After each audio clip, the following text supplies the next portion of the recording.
مساء الخير، عاملين ايه؟ يا رب تكونوا بخير. وحشتوني جدا جدا، مش قادره اقول لكم وحشتوني ازاي.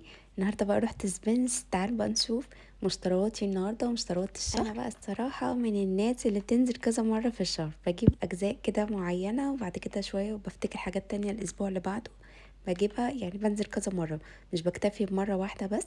فدي مش حاجه الشهر كله، لا ده جزء منها. نيجي بقى في البداية كده، طبعا ما تنسوش تعملوا لايك وتفعلوا الجرس عشان يوصلكوا كل جديد، ولو مشتركة جديدة ما تنسيش كومنت القمر. هنا بقى ده رز سبينس عامله. الرز الاولاني ما كانش حلو خالص، كان شكله بيحكي عن نفسه ان هو يبقى وحش. تمام.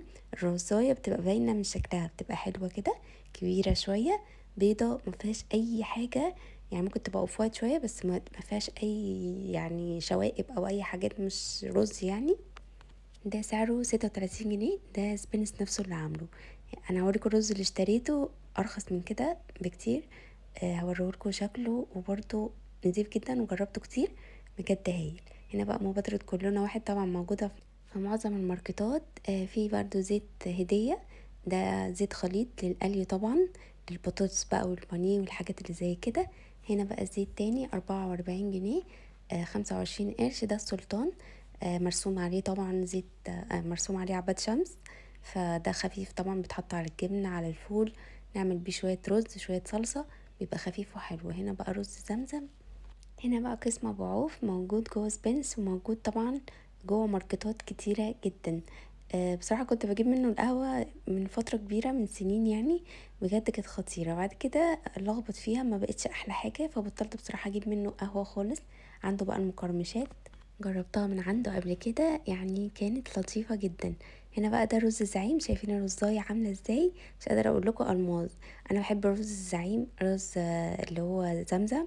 آه ورز الساعة، في ماركات حلوة كتير. بس هو سعره برضو حلو معقول، 32 جنيه. واكيد طبعا اي ماركت فيه مخبوزات، قسم مخبوزات هم اللي بيخبزوها بنفسهم طبعا، باتيه بالجبنة، وعندهم بقى فطير قمر، والتوست بقى اللي هو بالدقيق البني، وتوست ابيض، وكمان فينو طبعا الكبير ده ب12 جنيه الواحد او ب10. هنا بقى ده ديسكات كده للبيتزا، بس بصراحة انا مجربتهاش قبل كده وما كنتش عايزة اجربها الصراحة، فما جبتهاش. انا بس بوريكم شكلها، هما 2 او 3 تقريبا مع بعض. الفينو بقى بحبة البركة بسمسم كده يعني، ب12 ب13 حسب بقى حجمه، حسب الخامة بتاعته هو بايه بالظبط. الفطيرة مشلتتة ب33 جنيه 95 قرش. ده رقاق طبعا، للناس اللي بتحب الرقاق في معلبات وكده. ده قسم البيكري طبعا. ده كروسو كده سادة، وده باتيه بالجبنة. جربت كروسو السادة من عندهم، بجد خطير. الواحدة القطعة واقفة ب12 جنيه ونص. انا جبت الاربعة طبعا، هما مغلفين مش بالواحدة، بالاربعة مع بعض. الاربعة ب50 جنيه. فطبعا فطار كده رايق وشيك وقمر، نعمله كده كل فترة، مش هيجرى حاجة خالص.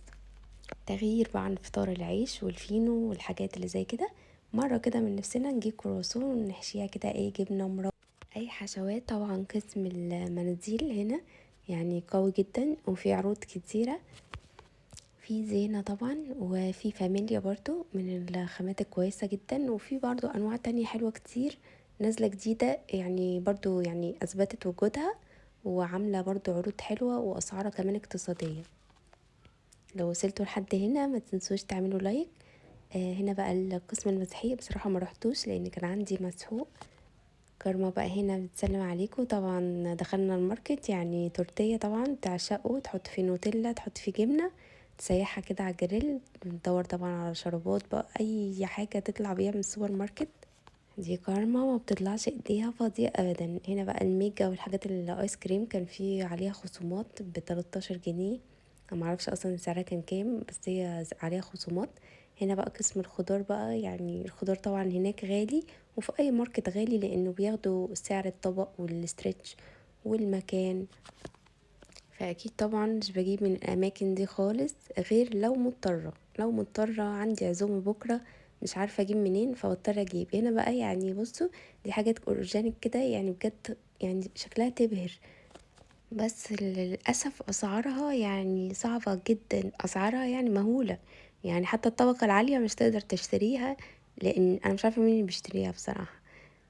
يعني بجد اسعارهم ولا في الخيال. دي الطماطم الشيري اللي كنت جايباها من اسكندريه لما سافرت من كام شهر، كنت قايله لكم ب10 جنيه كيلو الواحد. هنا بقى شوفوا سعرها كام. ولا البروكلي ده انا كنت بجيبه ب17 جنيه وب20 جنيه، بصوا ب227.5. وكمان ايه 250 جرام، يعني مش كيلو. لا مش كيلو بروكلي، لا يعني بروكلية صغنونة كده خالص، ربع كيلو 250 جرام بالتمن ده بجد. يعني حاجة يعني غير طبيعية، حتى لو اورجانيك وبرضه صحية ومفيدة، بس اوفر يعني. والبيبي كابوتشي الصغنن ده، حبيت بس اوريكم القسم ده. انا مشتريتش منه اي حاجة بس وريتهولكم. هنا بقى ده اطياب طبعا، من الحاجات الكويسة جدا. مجمدات والحاجات اللي زي كده طبعا مش بنكتر منها كتير، بنجيبها لما نكون مضطرين. يعني مثلا احنا هنخرج بره هنتكلف قد كده وهناكل بقد كده، لا ما عندنا شوية زيت هنجيب عليهم علبة اطياب، هناكل حاجة نظيفة انضف من بره، من الزيت بتاع بره. وفي نفس الوقت هنبقى وفرنا، بدل ما عملنا او كلنا سندوتشين مثلا بره ب400 جنيه، لا احنا ممكن نجيب اكلة كاملة تأكل الاسرة كلها. وعندنا شوية صوصات ب400 جنيه او ب300 جنيه. فاهميني؟ علبة من هنا على علبة من هنا. الاكلات السريعة اللي بتستعمل في المصايف نبقى مضطرين، برضو هتبقى اوفر كتير من اكل بره. ده برضو كان قسم التسالي والكاندي والمقرمشات واللي هي الحاجات المكسرات. كان عندهم تشكيلة حلوة، وعندهم برضو عروض إلى حد ما كويسة.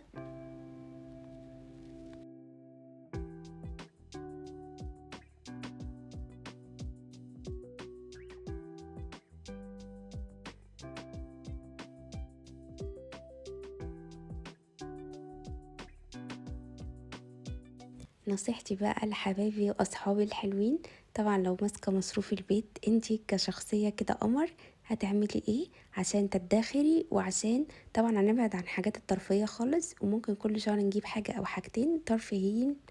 عارفه ان الدنيا بقت صعبه جدا وغاليه جدا، وفي حاجات كتيره بقينا نستغنى عنها. النصيحة بقى التانية اللي بقولك عليها، انتي مصروف البيت مثلا 2000 جنيه، هتقسميه على 4 مثلا. يعني لو هو 2000 جنيه بتقسميه على 4، لكل أسبوع بتمسكي المصروف الصغنن ده اللي هو 500 جنيه مثلا، بتقسميهم. هجيب جزء فراخ، جزء جبن، جزء للفطار، جزء للخضار، جزء للغدا. بتجزئي المصروف عشان الدنيا ما تبص منك وبعد كده تيجي في نص الشهر مش عارفه تكملي الشهر ازاي. فدي نصيحتي ليكم، يا رب اكون افدتكم. قسم التوابل طبعا والمكرونات، انا كان عندي مكرونه وما جبتش مكرونات. دقيق ب25 جنيه الحانه، منتجاتها بجد هايله فظيعه. فشار، نشا، الحاجات دي كلها. في منتج برضو عايزه اقول لكم عليه، هو باب الشام بجد. يعني التوابل بتاعته خطيره. الحاجات البيزكس العاديه اللي هي الكزبره، الكمون، الفلفل الاسمر، دول بجيبهم من عطار كويس ومحترم واسعاره كويسه وخلاص. فلما بكون بقى عايزه ادي تيست عالي قوي للاكل او صينيه بطاطس او حاجه، بجيب بقى بهارات من حد كده محترف، توابل المشاوي، الحاجات اللي زي كده. ويا رب الفيديو يكون عجبكم واكون افدتكم.